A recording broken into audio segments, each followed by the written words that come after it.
Et donc, je vous souhaite la bienvenue dans ce cours d'économie de l'assurance, qui est un peu inhabituel parce que on ne va pas tout de suite aborder le cours, mais on va un peu parler de questions d'actualité. Pourquoi les questions d'actualité? Parce que il y a des sujets d'actualité, et dans ces sujets d'actualité, il y a des transparents pour ça, évidemment. Et dans ces sujets d'actualité, aujourd'hui, on va parler du problème de l'assurance construction, en citant ce qui n'est pas habituel, le Parisien. Il y a un article dans le Parisien d'hier sur le problème de l'assurance construction. C'est un problème qui est d'autant plus important qu'en fait, il illustre la nécessité de réguler. Et puis ensuite, dans le Financial Times, ou alors maintenant vous savez que le Financial Times comprend des capitaux japonais, et comme vous savez aussi qu'en japonais on ne peut pas mettre deux consonnes d'affilée, il faudrait donc dire Financial Ultimates. Donc dans le Financial Ultimates, j'ai trouvé un article sur le FCA et la tarification, ça c'est un feuilleton qu'on avait commencé à suivre, un article sur la modernisation du Lloyd's, ça c'est un autre feuilleton, et puis alors un article sur l'investissement en capital dans la société d'assurance, vous allez voir qu'il est prometteur. Non, enfin, c'est tout. En fait, tout ça, ce qui est étonnant, bon, à part l'affaire du Lloyd's, qui est une affaire de modèle économique, il y a des vraies questions de régulation derrière. Et en particulier, il y a l'occasion de saisir où sont les enjeux de la régulation, avant d'essayer de les formaliser un peu plus. Donc, l'article du Parisien, vous avez vu puisqu'il est sur le site, alors il n'est pas dans la rubrique cours du jour, mais il est dans la rubrique questions d'actualité. Et donc, que nous dit l'article du Parisien? En fait, il nous parle d'un problème qu'on a déjà, que j'ai pas abordé dans ce que j'ai appelé le document de base de cours que je vous ai mis sur le site, parce qu'en fait, c'est un problème qui est apparu, qui apparaissait à peine au moment où on a écrit le gros papier sur la régulation, mais Arnaud Schneeweis en a parlé dans sa contribution aux Annales des mines, qui est aussi l'intervention qu'il a faite au colloque sur les 10 ans de la crise financière. Donc je reviendrai à ça un peu plus tard. Voilà. Quel est ce problème? C'est dit très clairement dans l'article du Parisien. Au cours des 5 dernières années, les assureurs ont conquis jusqu'à 10% du marché de la garantie décennale, grâce notamment à leurs tarifs bradés. Ils ont récupéré 200 millions d'euros de primes sur un marché de 2 milliards d'euros de primes annuelles. D'accord. Et maintenant ils font faillite, ou maintenant ils ont fait faillite, et donc les clients qui ont acheté ces assurances ne sont pas indemnisés. Le problème, en fait, c'est que les clients qui ont acheté, qui ont payé ces primes d'assurance, ils ont payé indirectement, ils ne s'en sont pas rendus compte. C'est ça qui est compliqué. Alors, pourquoi est-ce qu'ils ne s'en sont pas rendus compte? Ce dont on parle, c'est de la décennale construction. Qu'est-ce que c'est que la décennale construction? C'est une assurance qui est obligatoire pour toutes les constructions. Dès lors qu'il y a un permis de construire, le maître d'œuvre, je vous rappelle que dans un chantier, il y a un maître d'ouvrage, c'est en général le propriétaire du bien immobilier, et le maître d'ouvrage délègue au maître d'œuvre la réalisation des travaux. Le maître d'œuvre, c'est l'entrepreneur de travaux publics à qui vous demandez de faire les travaux. Ce maître d'œuvre, il va devoir vous assurer pendant 10 ans la garantie des travaux qu'il a fait, que ce soit des constructions neuves ou des grosses réparations qui nécessitent un permis de construire. Pourquoi est-ce qu'on fait ça? Tout simplement pour s'assurer que les constructions qui sont faites dans des conditions de qualité acceptables. C'est-à-dire que vous ne vous trouviez pas à avoir fait construire une maison, et puis avoir le toit qui suit, et que le maître d'œuvre vous dise c'est pas de ma responsabilité, la garantie c'est 1 an comme quand vous achetez un téléphone. Non. Dans le domaine de la construction, depuis une loi qui doit remonter à 74, je pense, vous avez une garantie de 10 ans. Le problème, c'est que quand la loi Chalandon a été votée en 1974, on prévoyait que c'était le maître d'œuvre qui assurait la garantie, et l'effet pervers, ça a été que les maîtres d'œuvre ont eu tendance à laisser aller leur entreprise de manière à faire banqueroute, de sorte qu'ils n'avaient plus honoré la garantie. Concrètement, vous créez une entreprise de construction, vous construisez des maisons pendant 3 ans, au bout de 3 ans, vous commencez à avoir des plaintes pour malfaçon, à ce moment-là, vous mettez la clé sous la porte, vous recréez une nouvelle société, et ainsi de suite, et de fait, vous n'honorez jamais la garantie. Donc pour éviter cette fuite devant la responsabilité, le législateur, dans une deuxième version de la loi, a disposé que c'était pas au constructeur pas nécessairement au maître d'œuvre d'assurer la garantie décennale, mais il fallait que la garantie décennale soit assurée effectivement. Et donc il y avait une obligation d'assurance. Bon, et donc à partir de là, les assureurs ont commencé à proposer des assurances de cette garantie décennale, et tout allait bien jusqu'au jour où il y a eu des nouveaux entrants qui ont proposé la garantie décennale à un prix beaucoup plus faible. Alors, concrètement, quel est l'intérêt du sujet? Ben, 1, il permet de comprendre précisément la nécessité de réguler. 2, il permet de calibrer les modalités de la régulation. Et 3, il va vous donner un regard sur le Brexit que vous n'avez pas, mais qui mérite quand même le coup d'œil. Bon, voilà pourquoi ce sujet est intéressant. Il est intéressant aussi bien pour comprendre la question de la régulation que pour arriver à des modalités de régulation et pour comprendre ce qui se joue en partie dans l'affaire du Brexit. Bon, la nécessité de réguler, c'est quoi? Ben, en fait, ce sujet montre bien à quel point la banque et l'assurance, c'est pas du tout la même question. Alors, bien sûr, en matière de banque, vous avez possibilité d'attirer les clients en leur proposant des tarifs bas. D'ailleurs, c'est comme ça que les banques fonctionnent. Elles vous proposent des crédits sur lesquels il n'y a pas d'argent. C'est le cas des crédits immobiliers. On sait que les banques ne gagnent pas d'argent sur les crédits immobiliers. Autrefois, elles en gagnaient sur l'assurance emprunteur, mais c'est plus le cas, puisque depuis la loi Hamon, qui autorise à changer d'assurance emprunteur dans l'année qui suit la signature du crédit, en fait, le marché de l'assurance emprunteur est devenu aussi concurrentiel que l'était le marché du crédit immobilier. Donc les banques ne gagnent plus d'argent du tout sur le crédit immobilier. Donc qu'est-ce qu'il faut qu'elles fassent? Il faut qu'elles se rattrapent par ailleurs. Comment est-ce qu'elles se rattrapent par ailleurs? Avec des commissions élevées. Des commissions de gestion de compte, d'accord? Donc maintenant, vous pouvez même payer une commission quand vous relevez le plafond de dépenses de votre carte de crédit, ce qui est quand même formidable. C'est-à-dire qu'on vous donne un plafond au moment où vous prenez votre carte de crédit, on ne vous le dit pas, et si vous voulez modifier le plafond, il faut payer des frais, ce qui n'était pas le cas il y a 2 ans. Bon, bref, la banque attire le client en lui proposant un produit d'appel qui est le crédit immobilier et se rattrape ensuite par des commissions. Si vous n'êtes pas content des commissions, vous pouvez toujours partir. D'accord? Dans le cas de l'assurance, c'est plus compliqué parce alors, pourquoi vous pouvez toujours partir? Ben parce que vous pouvez choisir la banque qui vous proposera les commissions les moins élevées en fonction de votre profil de dépenses. Donc de fait, même si, je pense qu'on en reparlera dans les années qui viennent, parce que les tarifs proposés par les banques ne sont pas entièrement lisibles, enfin ça c'est notre problème. Mais en assurance, le problème est plus aigu et un peu différent, puisque comme on a un cycle inversé, je vous rappelle, on paye la prime d'abord et on a le service ensuite. Bon, le problème c'est que si l'assureur ne fait pas payer un prix qui permet avec certitude d'indemniser, en fait le prix bas c'est une garantie que les garanties contractuelles ne seront pas honorées. Bon, c'est le cas de l'assurance construction qui était fournie depuis Gibraltar, c'est le cas du sujet de l'article parisien. Alors, d'autant plus que ce que vous voyez, c'est que dans le cas de la décennale construction, qu'est-ce qui se passe? En général, les gens, les maîtres d'œuvre, qui font des gros travaux, qui font de la construction neuve dans lesquels il y a des défauts, les défauts, ils vont mettre un certain temps à se révéler. Pourquoi? Parce que vous emménagez dans votre maison, en général, le toit ne fuit pas directement. Le temps que vous vous rendiez compte de la fuite, il va s'écouler 1 an, 2 ans. Le temps que vous vous retourniez vers le maître d'œuvre qui va se retourner vers l'assurance, etc., vous avez un certain temps.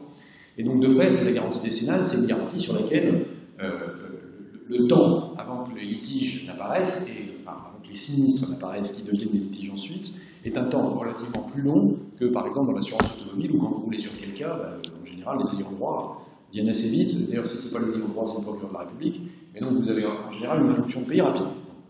Donc, comment est-ce que c'est possible qu'il y ait des problèmes de ce côté-là? Je reprends l'article du Parisien.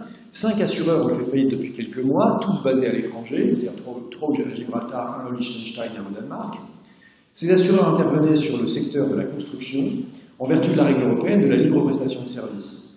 Ils sont donc surveillés par l'autorité de contrôle du pays où ils ont leur siège. Le gendarme français des assurances, l'autorité de contrôle prudentiel et de régulation, côté assurance, n'a lui aucun droit de regard sur leur compte, ni sur leur activité. Bon, donc je vous rappelle le cadre réglementaire, la directive de service, c'est la directive 2006-123-EC, qui fait quoi? Qui fait que, en fait, un fournisseur de services implanté dans un pays de l'Union peut offrir ses services à tous les autres pays de l'Union, en étant contrôlé par l'autorité de contrôle, ce qu'on appelle le superviseur, mais en fait, le superviseur c'est un anglicisme, d'accord? Le terme habituel c'est contrôle. Donc, le prestataire de service est contrôlé par le contrôleur de son pays d'origine, du pays où il est implanté. Autrement dit, vous êtes un assureur gibraltarien, vous vendez des polices d'assurance en France, vous êtes contrôlé par le contrôleur gibraltarien des assurances. Le contrôleur gibraltarien de l'assurance, dont chacun sait qu'il est vraiment extrêmement tough avec les assureurs. La preuve étant d'ailleurs que les compagnies d'assurance gibraltariennes font faillite après avoir vendu des contrats d'assurance en France. Alors, où est l'embrouille? L'embrouille est la suivante, pour ceux qui avaient loupé un épisode. En fait, Gibraltar, essentiellement, c'est une base navale anglaise. Quand vous regardez 1980, en 1980, qu'est-ce qu'il y a à Gibraltar? Il y a une base de la Royal Navy. Qu'est-ce que c'est que cette base de la Royal Navy? C'est une base que les Britanniques ont acquise pendant la campagne d'Espagne de Bonaparte, puisque vous n'êtes pas sans savoir que Gibraltar est sur le territoire, enfin, est situé au sud de la péninsule ibérique, d'accord? Et cette base navale anglaise, pour l'essentiel, elle fonctionnait grâce à une subvention de la Royal Navy.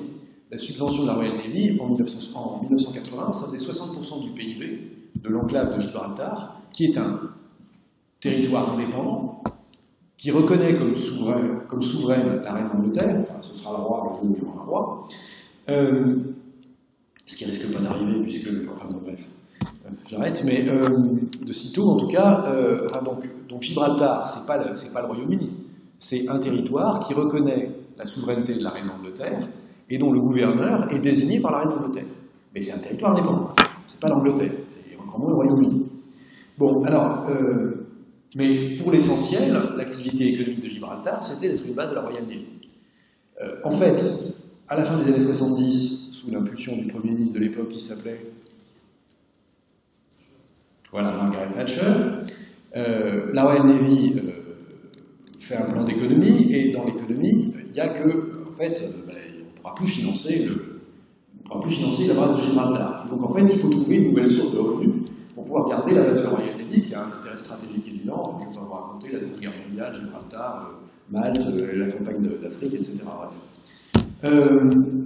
Qu'est-ce que Gibraltar trouve? En fait, Gibraltar trouve deux sources de revenus, les jeux d'argent et les services financiers, en particulier les assurances. Donc aujourd'hui, les jeux d'argent font 25% du PIB de Gibraltar et les services financiers 45%. Donc on est passé d'un régime où le PIB de Gibraltar, c'était pour l'essentiel une subvention de la Royal Navy, à un régime où c'est les services financiers qui font vivre le caillou. Bon, et ces services financiers, alors il y a une petite anecdote rigolote, c'est qu'il y a des personnes qui sont interdites de gérer par les régulateurs britanniques et qui se retrouvent à pouvoir continuer les activités qu'elles ne peuvent plus exercer à Londres, elles peuvent les exercer à Gibraltar, parce que Gibraltar n'étant pas la cité de Londres, si vous êtes interdit de distribuer des polices d'assurance à la cité, vous pouvez toujours aller les vendre depuis Gibraltar. Bien que vous ne puissiez pas les vendre au Royaume-Uni. Ah, c'est ça qui est intéressant, c'est qu'en fait Gibraltar, c'est un endroit qui permet aux Britanniques de vendre à l'Union Européenne, au reste de l'Union Européenne, mais pas sur le territoire national britannique. Ils peuvent aussi vendre sur le territoire national britannique s'ils ne sont pas interdits de vendre par la cité. Mais disons que fondamentalement, le modèle économique de Gibraltar, c'est de faire payer par le consommateur européen ce que avant le contribuable britannique payait, c'est-à-dire la base de la Royal Navy.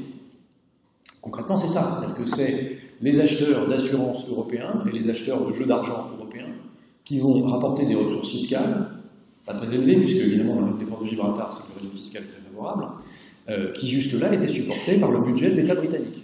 Donc de fait, Gibraltar a un intérêt, était un coût pour le Royaume-Uni jusqu'aux années 90, c'est devenu maintenant le Royaume-Uni n'y gagne pas directement, quoique évidemment la plupart des entreprises gibraltariennes, ça dépend de Gibraltar, sont évidemment des entreprises à capitaux britanniques qui rapportent donc de l'argent à leurs actionnaires britanniques, et donc indirectement au fisc britannique.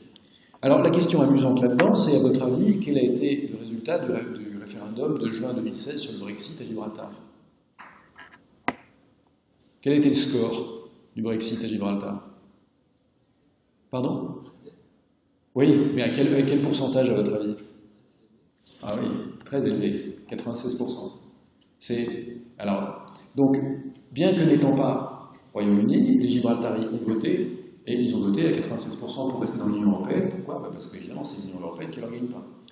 Bon, et donc vous comprenez, un des enjeux du Brexit, c'est de faire supporter par les consommateurs européens ce qui était jusque-là supporté par le contribuable britannique. Voilà. Donc, alors, on a dit, cette affaire montre la nécessité de réguler. Donc, pourquoi ça montre la nécessité de réguler? Puisqu'on voit bien, dans le cas de Gibraltar, dans le cas des assurances installées à Gibraltar, que les assureurs gibraltariens proposent aux consommateurs européens des polices d'assurance dont la tarification ne permet pas d'honorer les garanties qui sont inscrites dans le contrat. Bon, donc c'est un problème de flou. Alors comment réguler? Concrètement, il faut s'assurer que les assureurs On doit honorer les engagements contractuels qui se trouvent être réglementés, parce que si vous voulez, le contrat d'assurance il est réglementé dans la mesure où la puissance publique doit s'assurer que l'assureur a les moyens d'honorer les engagements contractuels. C'est-à-dire que l'actif permet d'honorer le passif, puisque je vous rappelle que les garanties d'assurance, elles sont au passif, et elles sont au passif sous quelle forme? Sous forme de provision mathématique d'assurance. Concrètement, on va dire les choses simplement, si les passifs sont correctement calculés, si les provisions d'assurance sont correctement calculées, alors il suffit de vérifier que les fonds propres sont positifs. Et si les fonds propres sont... Alors, ça paraît être le minimum, d'accord, que les fonds propres soient positifs. Si les fonds propres sont positifs, ça veut dire que les passifs d'assurance sont supérieurs aux actifs, pardon, ça veut dire que les actifs sont supérieurs aux passifs, et donc en particulier qu'il y a un actif de quoi honorer les garanties qui a plus que les provisions qui correspondent aux garanties contractuelles. Sous réserve que justement les garanties contractuelles soient correctement calculées. D'accord ? En fait, il suffirait qu'il y ait ça. Seulement, quand on y regarde de près, dans les textes européens, il n'y a rien sur le calcul des provisions. On va regarder dans pas très longtemps, mais dans les textes européens actuels, il y a des choses sur le calcul des fonds propres, pas des provisions. Et comme le contrôle, c'est ce que les Anglais appellent supervision, comme le contrôle est local, il y a un problème de passagers clandestins dans l'Union européenne. C'est que typiquement, si vous êtes un contrôleur qui n'avait pas de clients dans votre ressort territorial, mais avait tous vos clients à l'extérieur, c'est pas un problème pour vous si l'assurance est vendue à un tarif qui ne permet pas d'honorer les engagements contractuels. C'est un problème si vous avez une éthique. D'accord ? L'éthique, vous savez, il suffit d'avoir celle qui convient aux activités qu'on a. Et donc, de fait, Gibraltar est simplement un passager, Gibraltar est pour l'essentiel un passager clandestin sur le marché de l'assurance européen. C'est-à-dire que les assureurs de Gibraltar proposent des contrats d'assurance aux consommateurs de l'Union européenne qui, peut-être pas par destination, mais de fait, ne sont pas achetés par les habitants de Gibraltar, mais par des Européens hors Gibraltar, ce qui fait que le contrôleur est quand même relativement mou à cause des modalités de la directive service. La solution, ça devrait être d'imposer un mécanisme de supervision unique, qu'on devrait appeler un mécanisme de contrôle unique, comme il y a dans la banque, avec pour objectif en particulier l'harmonisation des méthodes de provisionnement, qui s'assurerait donc que tous les assureurs provisionnent correctement les contrats.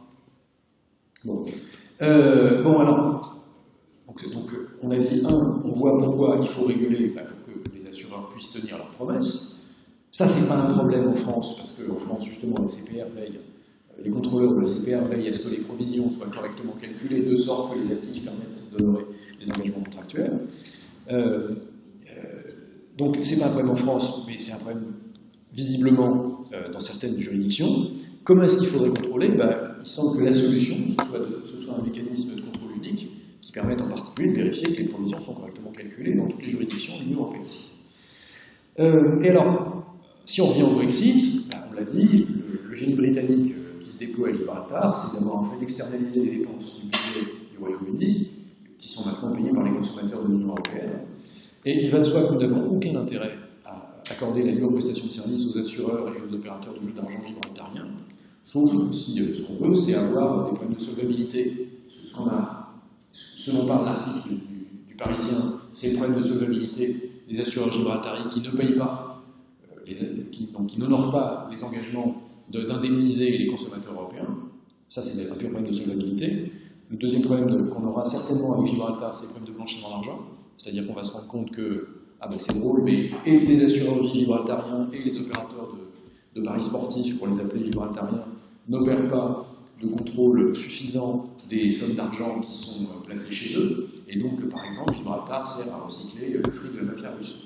Bon, pour l'instant, les Estoniens font ça très bien, mais d'autant plus que comme l'Union européenne s'en moque complètement, il n'y a pas de raison de l'arrêter. Sauf que comme la justice américaine a décidé d'aller regarder ce qui se passait dans les banques estoniennes, ça va visiblement plus être possible, donc il faudra trouver un autre endroit. Alors, heureusement, il y a encore Chypre pour lessiver l'argent de la mafia russe. Mais le jour où Chypre, ça ne marchera plus, on pourra toujours aller faire ça à Gibraltar, puisque visiblement, le contrôleur est relativement cool. Et puis alors après, il restera toujours Malte. Ça, je vous en parlerai probablement la semaine prochaine, parce que Malte a une invention absolument géniale cet été. Ils ont créé une autorité de contrôle qui s'appelle la Digital Innovation Authority, dont l'objet est de pouvoir se substituer à n'importe quelle autorité de contrôle du secteur financier à partir du moment où il y a une dimension d'innovation technologique dans le contrat ou dans la plateforme qui est chargée d'effectuer le contrat. Bon, c'est pas de l'actualité, hein, mais on en parle, enfin, je vous en parlerai pour illustrer un nouveau cas d'arbitrage réglementaire, parce que les Maltais sont d'une inventivité extraordinaire. Enfin, d'ailleurs, c'est pas les Maltais, en fait, c'est les cabinets d'avocats britanniques qui trouvent qu'avec le Brexit, il va falloir penser à la suite, et la suite, ce sera à Malte. Donc, en attendant, qu'est-ce qu'on fait avec les consommateurs français qui ont acheté des maisons dont les constructeurs, les maîtres d'œuvre, avaient souscrit des assurances décennales auprès d'assureurs Gibraltari qui ont fait faillite et donc qui n'honorent pas les garanties. Évidemment, les consommateurs, les acheteurs des maisons ou les payeurs de prestations de travaux, ils ont le problème qu'ils ne sont pas indemnisés, et ce n'est pas eux qui avaient choisi l'assureur, c'était le constructeur qui avait choisi l'assureur. Là, en fait, la solution qui a été trouvée, c'est que les entreprises et les particuliers victimes de cette situation peuvent faire appel au FGAO, c'est-à-dire au Fonds de garantie des assurances obligatoires. En fait, c'est cet organisme qui intervient déjà pour indemniser les victimes d'accidents de la route qui ne peuvent pas se retourner contre les conducteurs qui conduisaient sans assurance. En fait, cet organisme, de manière à la fois contractuelle et réglementaire, il peut indemniser les victimes, enfin les souscripteurs d'un contrat d'assurance de dommages, dès lors que leur assureur a fait l'objet d'un retrait d'agrément. C'est le cas en particulier d'un assureur étranger qui aurait fait faillite, puisqu'il a fait faillite, puisqu'il n'honore plus les paiements. De fait, il a dû avoir son agrément retiré, parce qu'il n'existe plus. Dès lors, les victimes sont éligibles au fonds de garantie des assurances de dommages, d'accord, au FGAO. Donc ça, c'est la solution qu'a trouvée la Fédération française.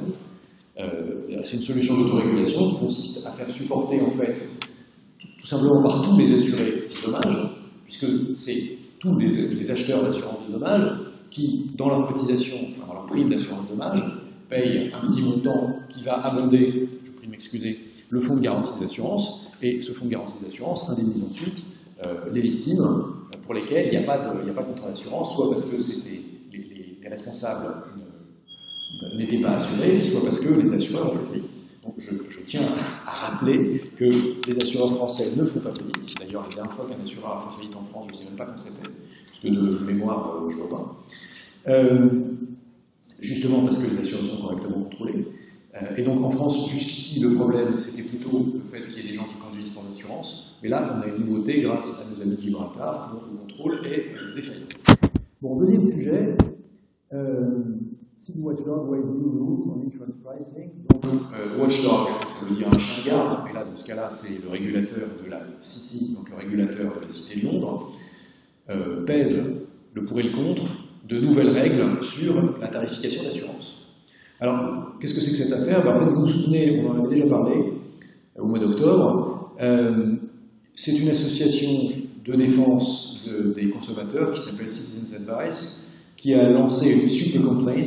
Donc, super plainte, c'est pas parce qu'ils gênent plus fort que les autres, d'accord? C'est qu'en fait, ils sont au-dessus des consommateurs. Et donc, c'est en quelque sorte pour le compte des consommateurs. Donc, une association de défense des consommateurs qui a saisi le régulateur. Le régulateur, c'est Financial Conduct Authority, puisque, souvenez-vous, au Royaume-Uni, il y a deux régulateurs pour le secteur financier.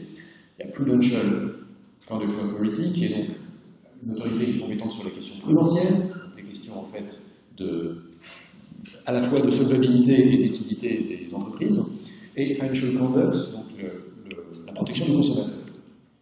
Et ce qu'avait révélé le rapport de Citizens Advice, que je vous ai mis sur le site, c'est qu'il y avait des problèmes de tarification, en particulier au moment du renouvellement du contrat.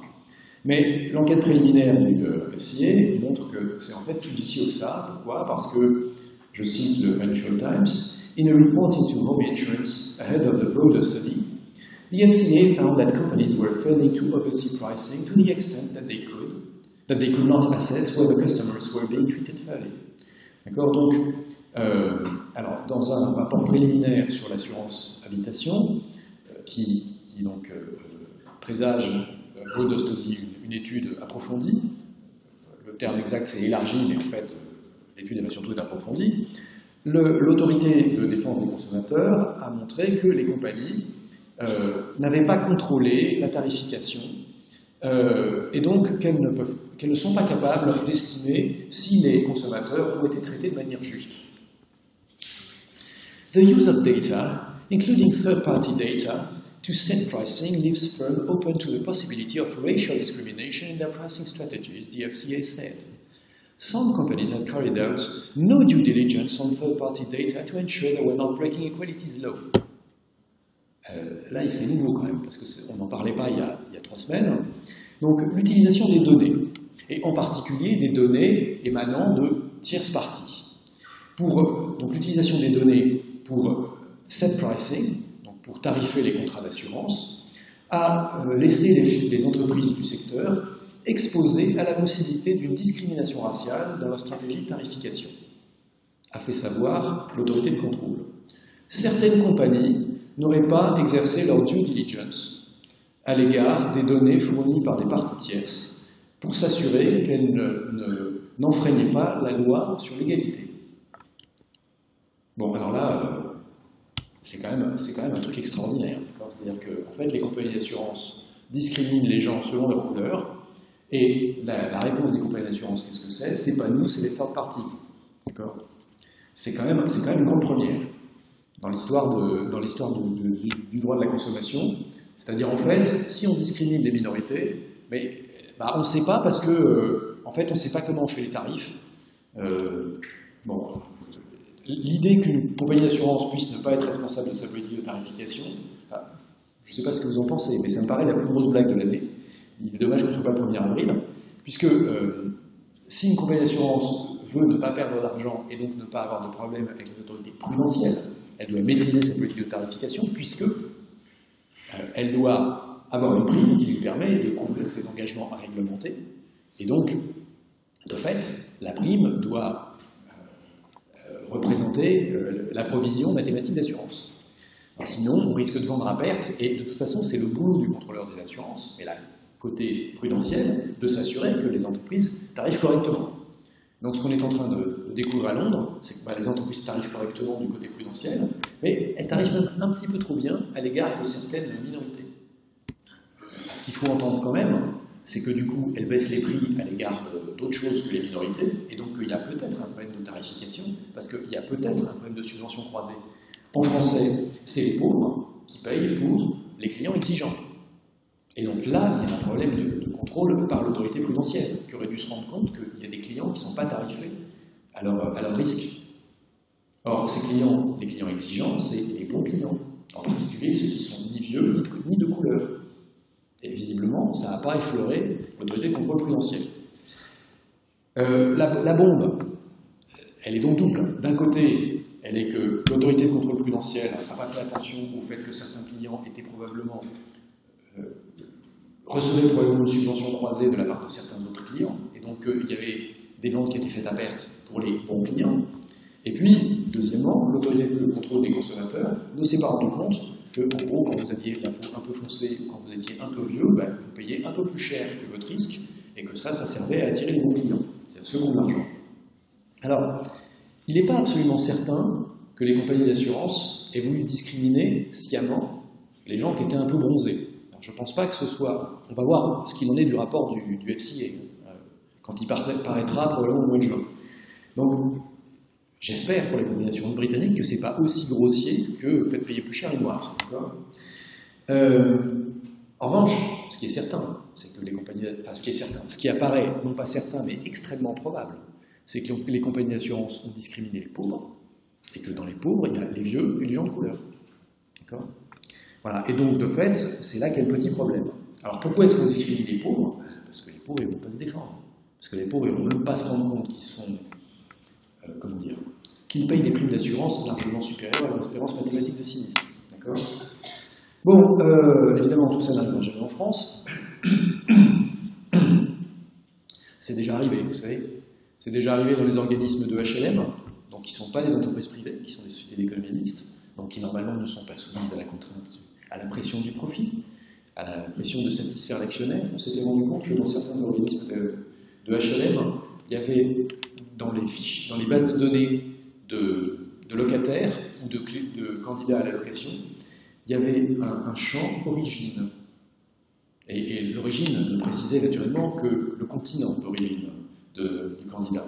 Ce qui évitait d'avoir à dire la couleur de peau, d'accord, enfin, ce qui était quand même relativement clair. Bon, donc en fait, le sujet, c'est pas seulement le profit ou pas le profit, d'accord. Le sujet, c'est que on n'en finit pas de lutter contre le racisme. Alors, le racisme anti-pauvre, c'est pas exactement du racisme parce qu'il n'y a pas de race des pauvres, sauf si vous lisez Malthus et Ricardo, ce qui vous renvoie à la vieille connaissance, bien sûr, parce que vous êtes économistes. Mais en fait, on n'a pas fini de lutter contre la discrimination, même dans l'Europe d'après le Brexit.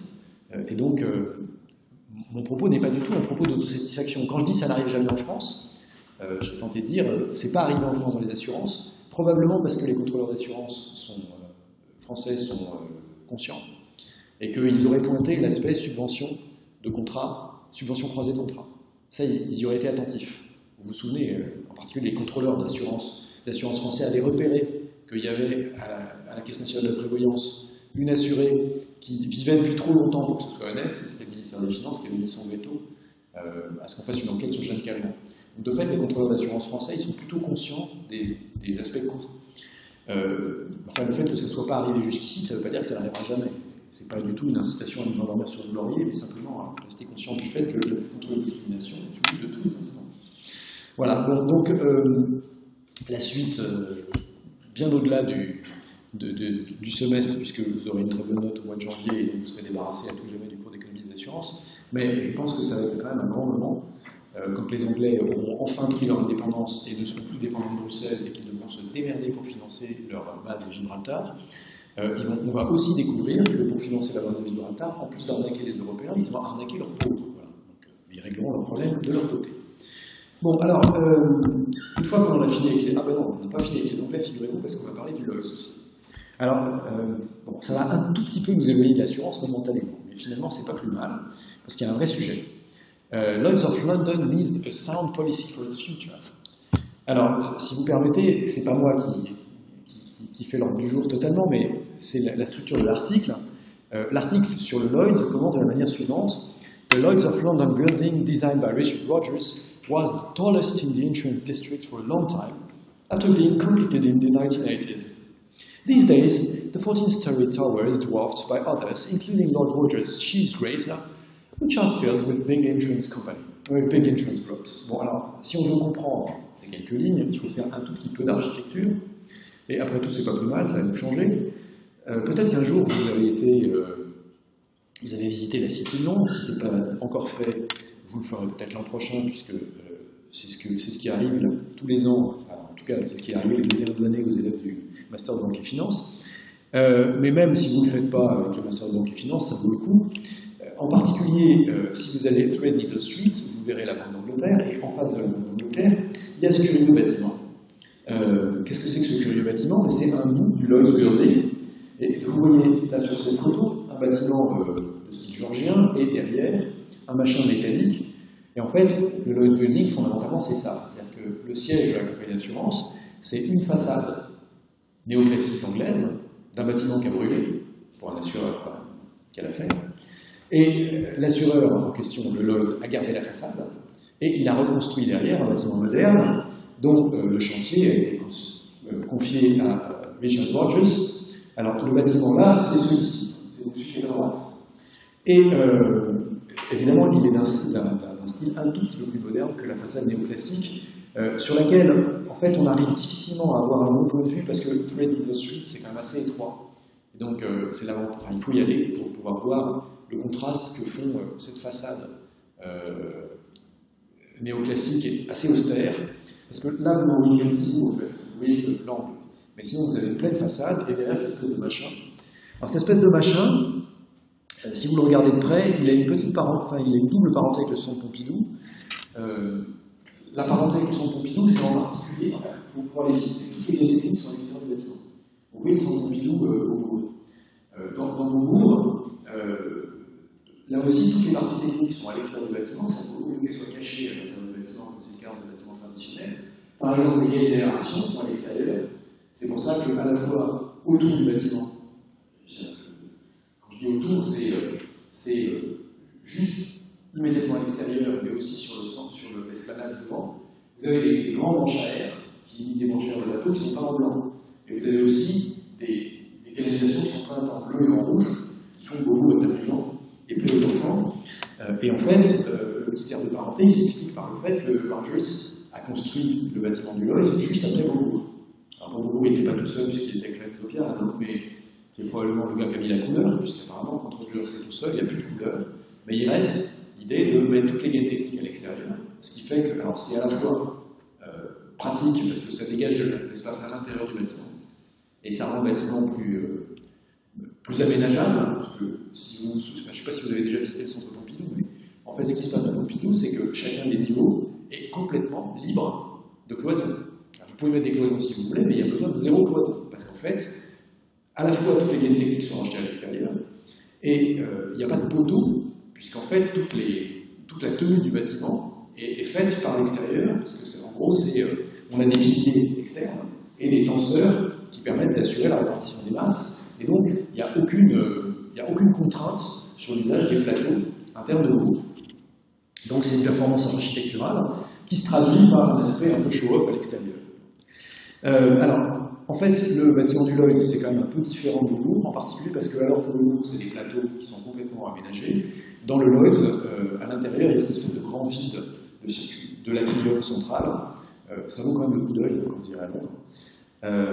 Ceci dit, à Beaubourg, si vous y avez été enfin, il y a aussi un grand vide central. Je ne sais pas si vous voyez, mais quand vous entrez dans le centre Pompidou, vous avez directement la vue sur le deuxième sous-sol et la vue jusqu'au deuxième étage. Mais il n'y a pas un atrium qui monte jusqu'au sommet. Donc c'est pas aussi impressionnant. Bon, donc voilà pour le bâtiment des Lloyds. Et le cheese grater, en fait, c'est one to gros. C'est cette espèce de machin qui est à côté du concombre et qui ressemble donc à une râpe à fromage et qui a aussi été construite par Richard Rogers, cette fois-ci au début des années 2000, et qui est effectivement aussi colonisé par les assureurs, puisqu'on est en plein dans l'Insurance District. D'accord. Au passage, le concombre, c'est je ne sais plus quel réassureur, peu importe. Non, c'est la FISVA, je crois. Voilà, enfin, donc maintenant le Insurance District n'a plus de secret pour vous, mais comme vous le voyez, qui est intéressant du point de vue architectural, et après tout, c'est pas plus mal de faire un petit détour, surtout quand on a parlé d'assurance construction. Bon, alors plus sérieusement, de quoi est-ce qu'il est question dans cette affaire? Eh bien, en fait, comme le dit l'article, it is not the only way in which Lloyds has been overshadowed. Donc, alors, jeu de mots, d'accord. Donc cette affaire de je vous rappelle les mots d'introduction, c'était le Lloyds a un bâtiment de 14 étages qui a été dépassé par le cheese grater, d'accord. Donc le bâtiment construit par Richard Rogers dans les années 80 a été dépassé en hauteur par le cheese grater, et donc ça a fait que le cheese grater étendait son ombre sur le bâtiment de 14 étages. C'est ça, to be overshadowed, d'accord, c'est être couvert par l'ombre d'eux. Mais le jeu de mots, c'est donc que cette affaire d'architecture, c'est pas la seule raison qui fait qu'il y a une ombre qui s'étend sur le Lloyd, et donc c'est pas le... Parce qu'il y a l'ombre d'un bâtiment qui s'étend sur le bâtiment du Lloyd, mais il y a aussi l'ombre de perspectives d'avenir sinistres. Qu'est-ce que c'est que ces perspectives d'avenir sinistres? It suffered a 2 billion loss for 2017 and has changed chief executives. Donc le Lloyd a perdu 2 milliards en 2017 et a changé sa direction. Its brokers and underwriters, including the wealthy individuals known as names, who once personified the market, have lost business to Switzerland and Bermuda. A traditional institution is at risk of becoming an anachronism. Alors, donc, les courtiers et les souscripteurs du Lloyds, et en particulier les riches personnalités que l'on connaît sous le nom de names, qui autrefois personnalisaient, plutôt personnifiaient, incarnait, je voudrais dire, ce marché, puisque le Lloyds est un marché d'assurance, c'est donc les names, les courtiers et les souscripteurs ont perdu une partie de leur activité au profit de la Suisse et des Bermudes.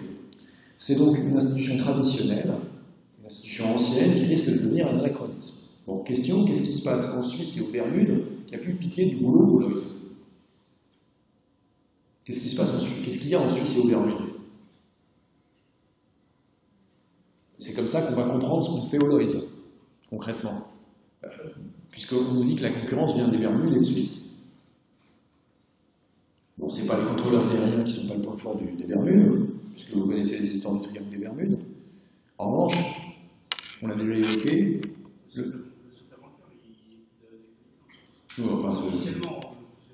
oui, mais là on parle d'assurance quand même, hein. Donc, le secret bancaire. Les Bermudes, c'est le centre de quoi?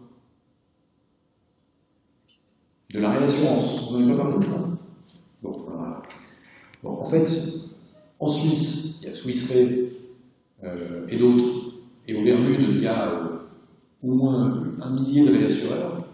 Mais il y a aussi des alternative risk grants, c'est-à-dire notamment les ART les plus connus, c'est les cat bonds, ce qu'on va appeler en français les obligations catastrophes, puisque c'est la traduction que la Commission d'enrichissement de la langue française propose pour les cat bonds.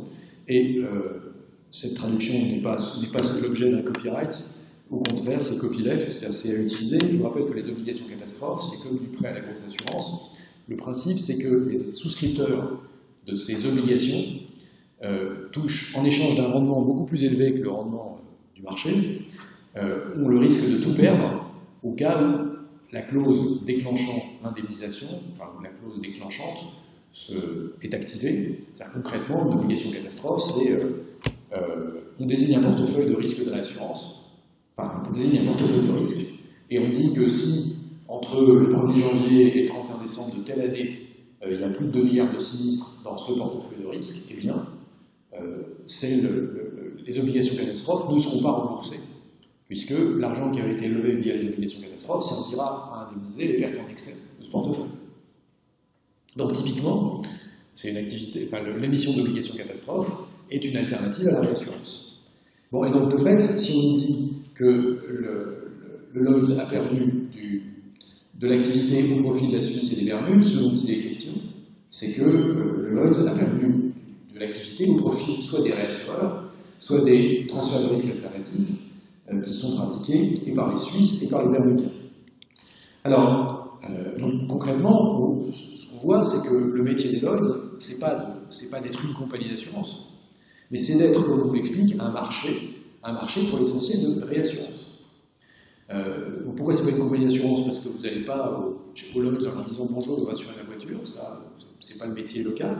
Mais ce que le Lloyds a toujours fait, c'est de proposer des contrats, soit en excès, soit en partage, pour des risques à des compagnies d'assurance. Ça me fait penser que je ne vous ai toujours pas expliqué ce que c'était les contrats, les traités en excès et en partage. Je vais faire ça la prochaine fois. Donc, alors, pourquoi est-ce qu'il y a un problème? Alors, l'article nous assure d'abord que Lloyds has a future. On est content parce qu'effectivement. Alors pourquoi c'est un statement? Pourquoi ça va pas de soi de dire Lloyds has a future? Simplement parce que Lloyds est essentiellement connu pour son passé. Et l'article du FT continue. It had not been founded in a coffee house in 1688. If it had not been founded in a coffee house in 1688, no one would know invent it. Donc si le Lloyds n'avait pas été fondé dans un café en 1688, personne ne l'inventerait aujourd'hui. En effet, le Lloyds a été fondé comme un café, et vous savez que c'était le cafetier qui a commencé par mettre la presse à disposition des clients, et puis tenir une ardoise où il expliquait quels étaient l'état des navires qui étaient à la mer. Du coup, les clients se sont donné rendez-vous pour négocier les prix de l'assurance maritime et pour avoir les nouvelles sur les navires qui revenaient et qui ne revenaient pas.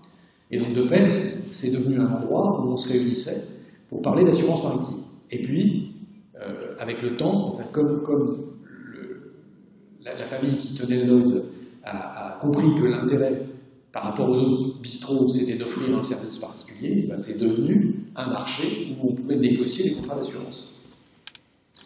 Et de fait, comme dit l'auteur, si ça n'avait pas été inventé en 1688, personne ne l'inventerait aujourd'hui. Pourquoi? Parce que yet, hidden by elaborate traditions, the stools on which brokers sit, and the looting bell run on special occasions, is a modern concept.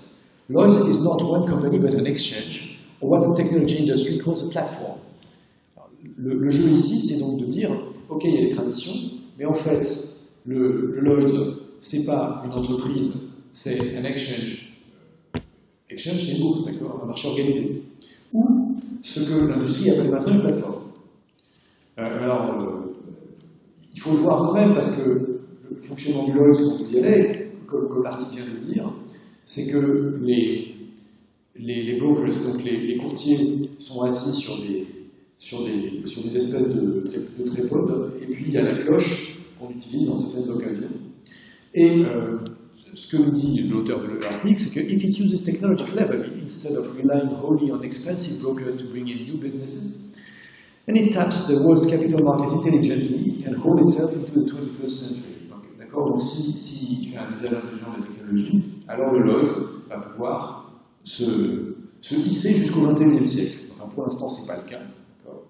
When I visited last week, a tail-coated assistant known as a waiter was recording the fate of an Indian container ship in casualty book with a quill pen. Donc ça suffit à expliquer comment fonctionne le Lloyd actuellement. Donc qu'est-ce que c'est que le waiter? Waiter, je vous rappelle que c'est un garçon en anglais. Un waiter, c'est ce qu'il y a dans les bistrots qui nous sert. Mais pourquoi? Puisque à l'origine, on parlait d'un bistrot, d'une maison de café. Et donc on continue d'appeler waiters les officers, enfin les gens qui travaillent au Lloyds, évidemment pas les patrons, mais les employés de base. Ils ont une tenue particulière que vous voyez sur cette photo, sur la photo qui est à droite ici, et ils inscrivent avec une quill pen, donc avec une plume noire, ce que vous voyez le cas ici, ils inscrivent avec une plume noire les sinistres dans un registre papier. Alors ça c'est pour le décorum, d'accord, c'est-à-dire que de fait c'est très joli, c'est typiquement britannique, d'accord, de même que à la Chambre des Lords, vous avez le président de séance a une perruque, et ben, au Lloyds, les employés écrivent à la plume noire. Donc ok, c'est super fancy, ça fait 52 000 emplois, d'accord, donc il y a 52 000, alors il n'y a peut-être pas 52 000 personnes qui sont payées à plumer les oies et à tailler les plumes, et de fait, tout ce décorum, ça procure des emplois, mais ça procure aussi une structure de coût qui fait qu'il y a un peu un problème de concurrence au profit dont on a vu que les Bermudiens et les Suisses savaient tirer profit. Alors, comment se traduit ce problème de concurrence? The first problem for Lloyds is it costs of doing business. It is still attractive for insurance companies to write contracts through Lloyds, taking advantage of its brand, the central funds that stands behind losses in the pool of business within a short walk. But it comes at a price, and the market's ratio of expenses to income is too high. Ok, bon, donc c'est toujours pratique, c'est sûr, de signer avec les Lloyds, puisque en gros c'est dans le quartier des assurances à Londres. Donc concrètement, si vous êtes à 3 blocs, enfin, on peut même parler de blocs pour les cités, c'est tout tordu, mais si vous n'êtes pas loin, finalement c'est pas très compliqué. En gros, si vous avez l'habitude d'y aller, vous allez continuer. Le problème, c'est que comme on dit, the market's ratio of expenses to income is too high. Okay, autrement dit, les coûts sont trop élevés. This is largely because of its old-fashioned method of distribution. Ce n'est pas seulement la faute des employés qui ont des plumes d'oie. Qu'est-ce que c'est que la méthode de distribution qui est à l'ancienne? A US customer seeking insurance at Lloyds may go to a retail broker, which passes the business through to a wholesale broker, which calls a London specialist, who then places the contract. Everyone takes a cut, making it more expensive than simply going to a big insurer. D'accord? Donc qu'est-ce que c'est que la méthode de distribution qui est surannée? Eh bien, c'est que si vous êtes un client américain, et que le client américain, c'est une compagnie d'assurance, encore une fois, d'accord? C'est pas je suis américain et je veux faire assurer ma titine en responsabilité civile. Vous êtes une compagnie d'assurance américaine et vous voulez vous faire garantir parce que un traité de réassurance, eh bien, vous allez aller voir un premier courtier, donc un retail broker, donc un courtier de détail, qui va en fait passer par un courtier de gros, qui va passer par un employé du Lloyds, qui va lui-même essayer de trouver une contrepartie à votre demande, puisque c'est un marché, donc c'est de trouver une contrepartie. Donc il y a 3 intermédiaires, et comme dit le papier, everyone takes a cut, chacun prend sa commission. These layers were all needed in the pre-digital age, and traditionalists claim gamely that Lloyd's contracts are so unusual that it cannot cut out brokers and go direct. It could not do so fully, but technology could link the underwriting brains at its heart to a global distribution network more efficiently than its broker care to admit. Ça, c'est le paragraphe qui fait mal, d'accord? C'est-à-dire que bon, ces couches successives étaient certes nécessaires avant l'époque du numérique, pre-digital age. Et les traditionnalistes disent ingénument aujourd'hui que les contrats de Lloyds sont tellement inhabituels qu'on ne peut pas supprimer les courtiers et les vendre en direct. Mais ce qu'on peut penser quand même, dit le rédacteur de l'article, c'est qu'en fait, il va y avoir moyen d'établir un lien entre les cerveaux qui souscrivent, les souscripteurs de Lloyds, donc ceux qui disent oui aux garanties, d'accord, et puis un réseau de distribution mondial qui soit plus efficace que les courtiers l'acceptent. Bon, alors très bien, on voit la nature du problème, mais il y a un deuxième problème. Et donc, the second problem lies with the underwriters. Lloyds was once a market of individuals putting up wealthy syndicates to take on risk, but that's faded with the institution threatening asbestos crisis of the 1980s. There are 290 individual names compared with the nearly 34,000 who settled then to cap losses from unlimited liability. Donc, le second problème, c'est quoi? C'est en fait que les souscripteurs, c'est ceux qui endossent les risques. Jusqu'aux années 80, ils étaient 34 000. Il y avait 34 000 personnes qui acceptaient d'utiliser leur fortune comme garantie justement pour des opérations de réassurance en dépassement de risques sur certains contrats. Or, dans les années 80, il y a eu la crise de l'amiante. C'est-à-dire qu'en fait, il y avait des contrats d'assurance de risque professionnel qui avaient été souscrits par des compagnies d'assurance britanniques depuis les années 40, et pour lesquels des montants en excès, en fait des fonds propres des compagnies, avaient été fournis par un contrat sur le bloc. Concrètement, ça veut dire quoi? Ça veut dire que vous êtes un riche particulier, vous cherchez du rendement, ce rendement vous l'obtenez en faisant quoi? En offrant un montant de garantie, 50 millions de livres, que vous vous engagez à effectuer, à fournir, à couvrir, en échange d'un paiement annuel. Donc, tout se passe bien entre 1945 et 1980, parce que jusqu'en 1980, il n'y a pas de problème, et puis en 1980, la haute cour dit que finalement, il va falloir payer, en dépit de la faillite des compagnies d'assurance qui avaient offert des garanties sur des maladies professionnelles à des gens qui ont travaillé dans des usines d'amiante, qui ont maintenant une asbestose, donc un cancer des poumons, il faut payer les soins médicaux. Les compagnies d'assurance n'étant plus là pour payer, c'est les individus qui ont signé les traités de réassurance, enfin, les contrats avec le Lloyds, qui doivent maintenant payer. Le vrai problème, c'est qu'en fait, les garanties n'étaient pas limitées à un certain montant, puisque, comme le dit l'article, 34,000 who settled then to cap losses from unlimited liability. Donc en fait, les contrats qui ont été signés avant les années 80, c'est des contrats de responsabilité illimitée. Et donc il y a des gens qui ont perdu absolument tout ce qu'ils avaient dans l'indemnisation des victimes de l'amiante.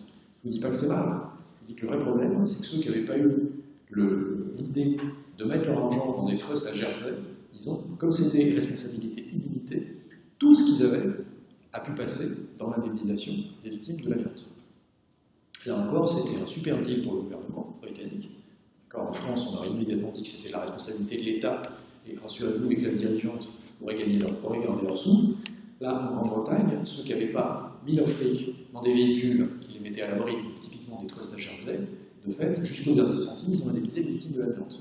Alors ça, vous comprenez que ça vous arrive une fois, d'abord ça ne peut pas vous arriver une deuxième fois, puisque ensuite vous n'avez plus les moyens de réassurer, mais en plus, il y a plus grand monde qui a envie de signer des contrats dans ces conditions-là. Et donc, de 34 000, le nombre des souscripteurs potentiels de risque liés à le Lloyds est passé à 290. Donc, quand même une baisse de plus de 99%.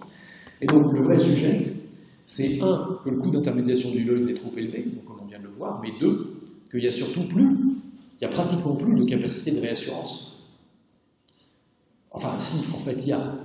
Mais qui sont les 290 names, enfin, qui sont les fournisseurs de réassurance? C'est plus des personnes privées, des personnes physiques, comme c'était le cas jusqu'aux années 80. C'est essentiellement many of what are still.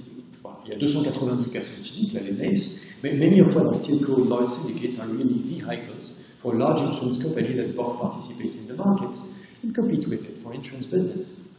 Et donc l'astuce, c'est qu'en fait, les compagnies d'assurance sont à la fois clients du Lloyds en ce qu'elles cherchent à faire réassurer des risques, et fournisseurs de capacités de réassurance. D'accord? Et donc de fait, le Lloyds, c'est l'équivalent du marché interbancaire. C'est-à-dire que de même que les banques, elles prêtent et elles empruntent aux banques, de même les compagnies d'assurance, elles se font réassurer des risques, et quand elles ont des disponibilités, quand elles ont de l'argent à placer, elles le font via le Lloyds. Petite parenthèse. Le problème de tout ça, c'est qu'évidemment, vous allez essayer de faire réassurer vos plus mauvais risques, et vous allez essayer de placer dans des conditions qui ne sont pas risquées. Concrètement, le sujet, c'est la loi morale dans cette affaire. Et donc la difficulté, c'est d'être capable de contrôler cette aléa morale. Parce que c'était très bien dans les années 80 d'avoir ruiné des dizaines de names, mais tout le monde a compris le problème. D'accord? Lloyds has plenty of capacity for now, but it needs to diversify to guarantee its future as a thriving market. One road is to permit more Lloyd's instruments to be funded with insurance-linked securities and catastrophe bonds, rather than all of it being held by syndicates. Some $90 billion of the world's 600 billion reinsurance is backed by bonds, and that market is growing rapidly. Donc en gros, le sujet, c'est que le Lloyds doit sortir de ces contrats qui sont uniquement des contrats de réassurance typés Lloyds pour devenir un acteur aussi sur le marché des alternative risk transfer, donc des cat bonds. Donc en fait, l'article explique que le Lloyds doit en fait diversifier ses instruments d'intervention. Et ça doit devenir un marché qui non seulement a ses propres contrats, mais qui aussi fait ce qui marche ailleurs. Alors, le sujet, pour dire rapidement, c'est que, en fait, il n'y avait pas de fondement dans le droit britannique pour faire des cat bonds avant le printemps dernier. Enfin, maintenant, il y a un fondement dans le droit britannique, et donc, le sujet 10, c'est qu'en fait, le Lloyds a donc fait du lobbying auprès du Parlement, donc il y a une modification réglementaire qui permette de faire des cat bonds dans le droit britannique, donc que le Lloyds puisse aussi être actif sur ce marché-là. Donc, in a decade, Lloyds could be an open market for underwriting with contracts sold directly on a global platform and brokers involved only when they add expertise rather than simply expenses. Or it could stick with bells, quills and fees. The answer is clear. Bon, ça c'est la jolie conclusion, d'accord? C'est-à-dire que, en gros, dans 10 ans, le Lloyd pourrait être un marché ouvert pour souscrire avec des contrats qui seraient vendus directement sur une plateforme d'échange globale, enfin mondiale, on dirait en français, et des courtiers qui seraient qui viendraient en jeu uniquement quand ils ajoutent de l'expertise et pas seulement une marge, d'accord? Ou alors le Lloyds peut en rester à ses cloches, ses plumes d'oie et ses fees, mais alors dans ce cas-là, on voit très bien où vont les choses, vers nulle part. Alors pourquoi j'ai voulu vous montrer cet article? Ben, d'abord pour que vous sachiez en gros ce que c'est que le Lloyds et comment ça ne fonctionne pas, et puis aussi parce que en fait, l'an dernier, à l'époque, il y avait déjà un article dans le FT qui disait Lloyds Chairman see modernization as key priority. Et donc déjà, il y a un an, le nouveau patron du Lloyds, qui avait justement été embauché parce qu'on voyait le problème, expliquait exactement la même chose, ce qui me fait penser que le FT publie tous les ans un public reportage sur le Lloyds pour expliquer comment ça va changer et comment pour l'instant ça n'a pas changé. Donc on souhaite longue vie au Lloyds. Il va de soi qu'un des sujets pour les Britanniques après le Brexit, ce sera enfin, ça c'est un sujet central pour eux. En fait, s'ils ne sont pas capables de garder leur avantage sur un marché mondial de l'assurance, ils vont avoir un vrai souci. Bon, donc bonne chance à nos amis, d'autant que ça fait partie évidemment de l'efficacité de l'assurance mondiale, d'avoir un marché secondaire d'échange de risques, puisque ce dont il est question, c'est de permettre aux compagnies d'assurance de revendre et de souscrire des risques qui ont déjà été souscrits par des compagnies d'assurance.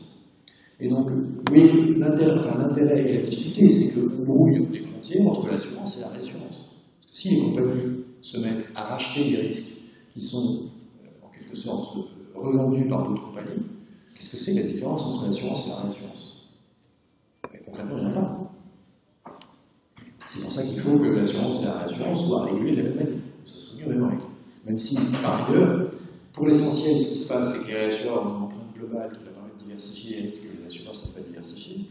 On voit avec le développement de ces instruments, donc, qui sont des instruments qui permettent aux assureurs de se débarrasser de leurs risques, qu'ils permettent aussi aux assureurs d'acquérir de nouveaux risques, parce que ça offre un rendement supérieur aux produits que les assureurs peuvent trouver pour placer leur disponibilité, surtout dans un monde où les supports ordinaires et peu risqués rapportent pratiquement rien. Fin de la parenthèse. Dernier papier, décidément c'est actualité chargée, enfin, dans le cas du Lloyds on a vu que ce n'était pas entièrement d'actualité. Dernier papier, alors, pourquoi j'insiste là-dessus? Parce que en fait tout ça c'est des enjeux de réglementation. Que, de fait, si les assureurs peuvent racheter et revendre des risques, à l'extérieur de la juridiction dans laquelle ils sont contrôlés, il y a évidemment un problème de contrôle. Pourquoi il y a évidemment un problème de contrôle? Parce qu'on a vu que AIG avait fait faillite en grande partie parce qu'il avait une activité financière en dehors de la juridiction où son contrôleur était actif, puisque AIG était contrôlé par le Office of Trade Supervision, qui était donc l'autorité de contrôle des caisses d'épargne américaine qui n'avait aucune compréhension des produits financiers complexes que AIG achetait et vendait à Londres. Concrètement, ça va être un problème si les assureurs européens achètent et vendent des produits financiers à Londres et qui continuent d'être régulés par des autorités locales qui sont incompétentes. Je ne dis pas que les autorités françaises sont incompétentes, bien au contraire.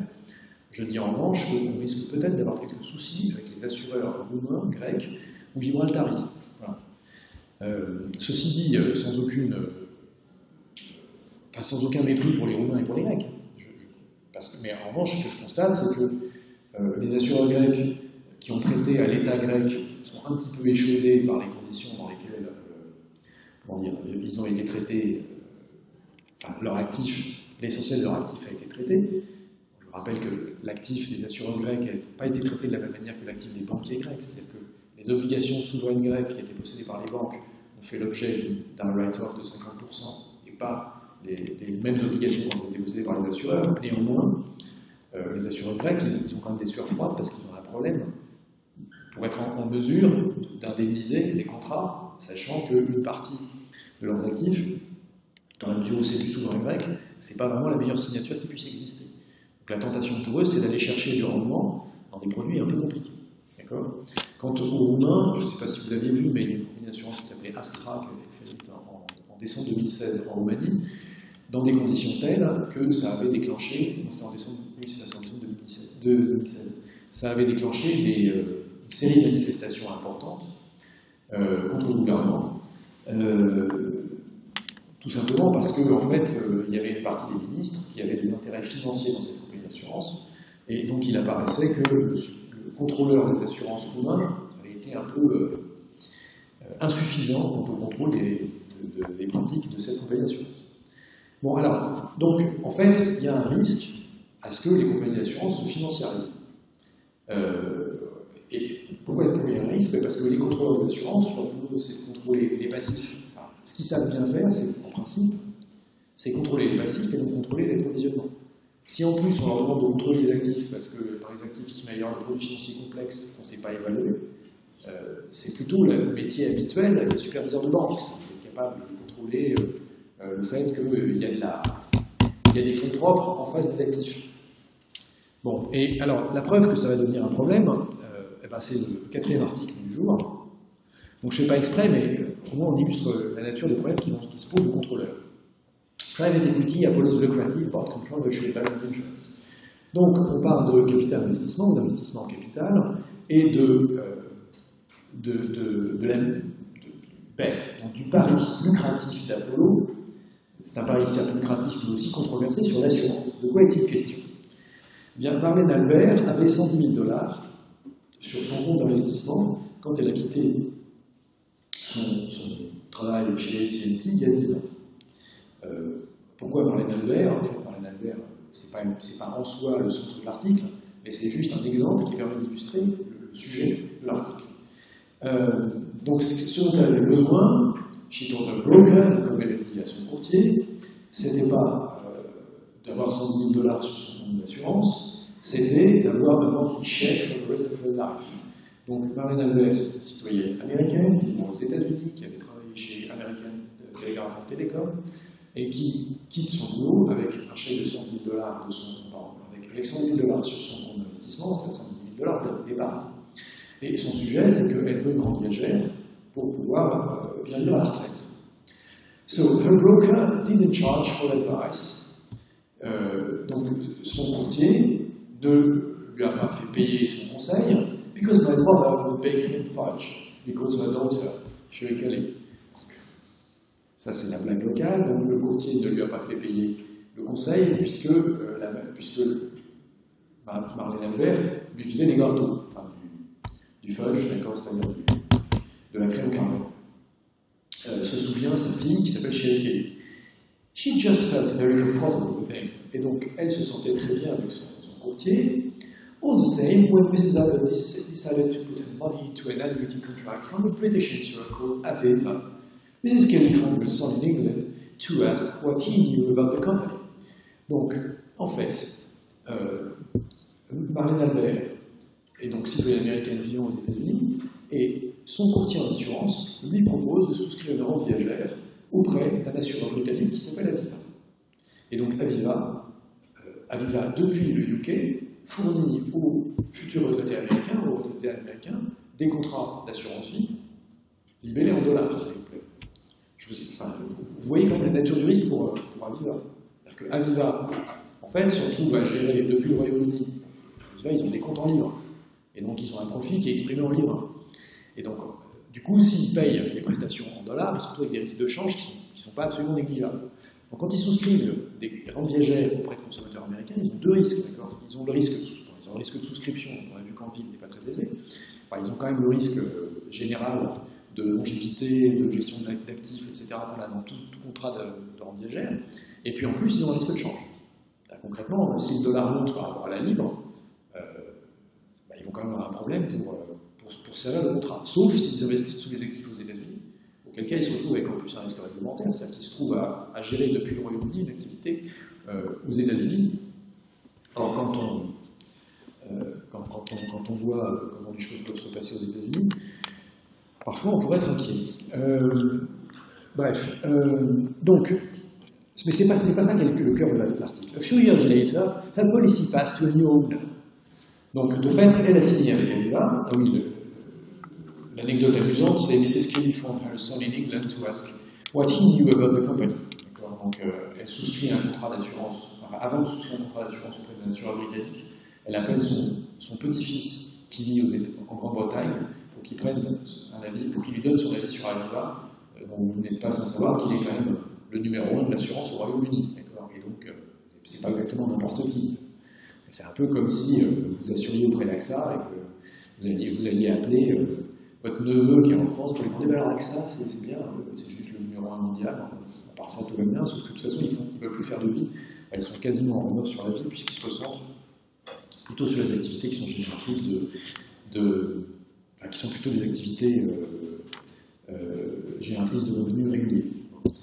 A few years later, her policy passed to a new owner. Donc c'est là que ça devient intéressant. Donc quelques années après, sa police a été rachetée par un nouvel assureur, Athene Holding, controversial and highly acquisitive life insurance company, which has shaken up the way the annuity business operates in the US.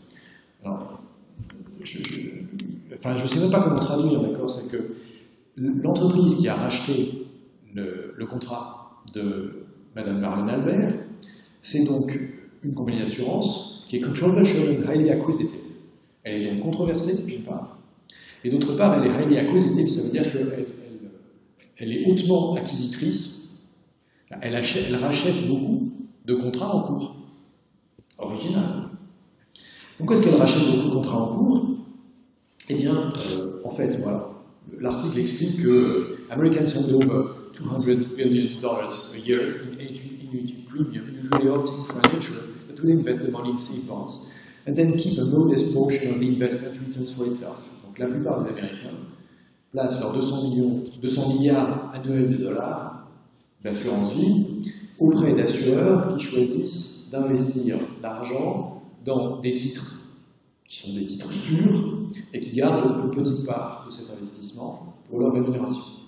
Autrement dit, la plupart des Américains mettent leur fric dans des contrats d'assurance vie, qui sont des contrats d'assurance vie avec un rendement modéré, un risque faible, puisque pour l'essentiel, on achète des bonds qui sont soit des corporate triple A, soit des emprunts d'État. Et en échange de ça, ces compagnies se rémunèrent modestement, c'est-à-dire qu'elles prennent une petite partie de ce qu'elles reçoivent comme prime sous forme de frais. But in the past decade, a private equity billionaire has pulled those increment aside, devising a way to push a portion of the retirement saving of people such as Mrs. Albert into complex credit instruments conventional interests would not dare touch. Bon, donc en fait, depuis une dizaine d'années, un milliardaire issu du monde du capital investissement, private equity, a joué des coudes entre ces entreprises bien installées pour en fait attirer l'épargne retraite des Américains dans des instruments de crédit complexes que les assureurs conventionnels n'osent pas toucher en temps ordinaire. Tiens, donc qu'est-ce que c'est que ça? Là, c'est le transparent est un peu pourri parce qu'on voit rien. Donc, on va corriger ça. en recadrant un tout petit peu. Mais ce qui est intéressant là-dedans, c'est de comprendre quel est le mix, mais c'est pas bon ça. C'est de comprendre quel est le mix d'assurance de... Qu'est-ce que c'est ce truc? Bon. Je ne vais pas perdre de temps à faire la mise en page maintenant, parce que je n'y arrive pas simplement, mais on va juste essayer de commenter ce truc-là. Et donc, qu'est-ce qu'il y a à commenter là-dessus? En fait, c'est donc une comparaison entre Average Life Portfolio et Affiliate. Qu'est-ce qu'on voit? Quelle est la différence? C'est qu'on voit qu'il y a beaucoup plus de bleu foncé dans un portefeuille d'assurance normale. Qu'est-ce que c'est que le bleu foncé? C'est Corporate and Government. D'accord? Donc en fait, un portefeuille d'assurance normale, c'est 60% de titres de dette, de dette souveraine, donc government bonds, et de corporate, mais du corporate essentiellement du investment grade, donc moins du triple B, enfin plutôt du triple A. Donc 60% du portefeuille des assureurs vie qui font des prestations de retraite aux US, c'est des titres qui rapportent pas grand-chose. Pourquoi? Parce que comme vous le savez, le government et le corporate triple A, ça ne rapporte pas beaucoup. Enfin, ça a commencé à monter, que la Réserve fédérale a monté les taux. Enfin, on est sur plus de 3% à 30 ans. C'est quand même vraiment des trucs faramineux. Quand on regarde la FIM, ils sont à quoi? Ils sont un peu en dessous, ils sont plutôt autour de 51%, au lieu de 62%. Donc ils ont 10% de différence, et qu'est-ce qu'ils ont? Ils ont qu'à la place. Il y a aussi un autre poste qui est important chez l'assureur ordinaire, c'est le mortgage notes, donc les prêts hypothécaires. Alors les prêts hypothécaires, s'ils sont correctement, si le risque est correctement évalué, vous savez que l'évaluation correcte du risque dans les prêts hypothécaires aux États-Unis, c'est un vrai sujet, parce que vous avez suivi ce qui s'est passé ces 15 dernières années. Pourquoi c'est pas extrêmement risqué? Parce que vraiment, il y a un collatéral. Le collatéral, c'est quoi? C'est le bien immobilier qui est acheté via le prêt hypothécaire.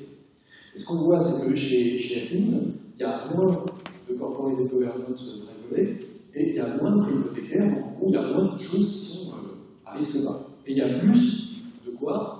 De residential mortgage-backed securities, d'un côté, et de asset-backed securities, collateralized loan obligations.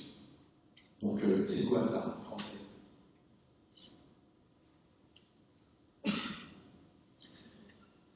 Residential mortgage-backed securities. Donc, c'est les titres qui sont adossés à des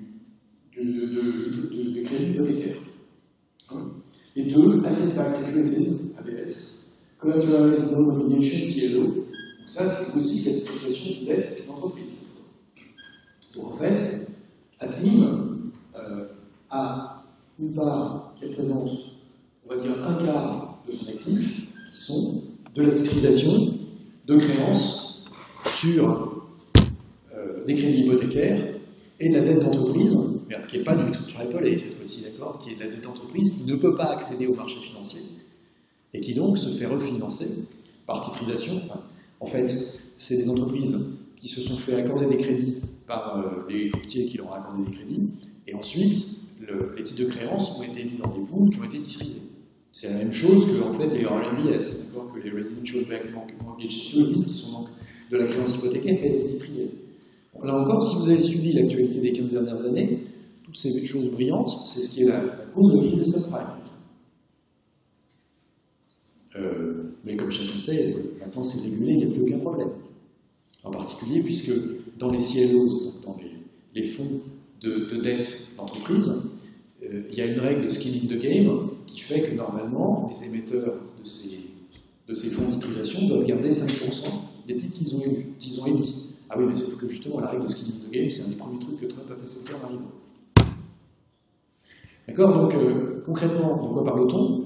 On parle d'une compagnie d'assurance qui rachète les contrats de prestations de rente viagère aux États-Unis et qui les sert avec une grande facilité, puisque dans son actif, elle a des titres qui rapportent beaucoup plus que ce qu'ont les assureurs conventionnels, mais qui sont aussi des titres qui sont connus pour avoir été la cause de la crise des subprimes.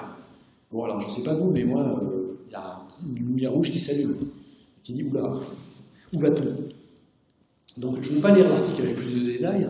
Maintenant, je vous encourage à le lire parce que en fait, il y a plus d'un sujet. Il y a un premier sujet qui est le risque qu'on fait porter à des assurés vie. Et il y a un deuxième sujet qui est le montage financier derrière, qui est porteur d'un conflit d'intérêts majeur. D'accord? Donc vous pouvez tout à fait lire le papier, parce que concrètement, il évoque quoi? Il évoque le risque de financiarisation de l'assurance. C'est-à-dire un risque qui est... Bon, qui devrait nous rappeler qu'il y a 10 ans, la crise, d'accord? Mais qui est d'autant plus intéressant du point de vue réglementaire que c'est en quelque sorte le risque complémentaire du risque dont on vient de parler à travers l'exemple de Gibraltar. Le premier risque qu'il y a dans l'assurance, enfin, un risque qu'il y a dans l'assurance quand l'assurance opère dans des conditions de concurrence, c'est que les assureurs ne fassent pas payer des primes qui sont suffisantes pour honorer les garanties. Bon, ça, d'une certaine façon, il suffit que le contrôleur fasse bien son boulot pour que le risque disparaisse.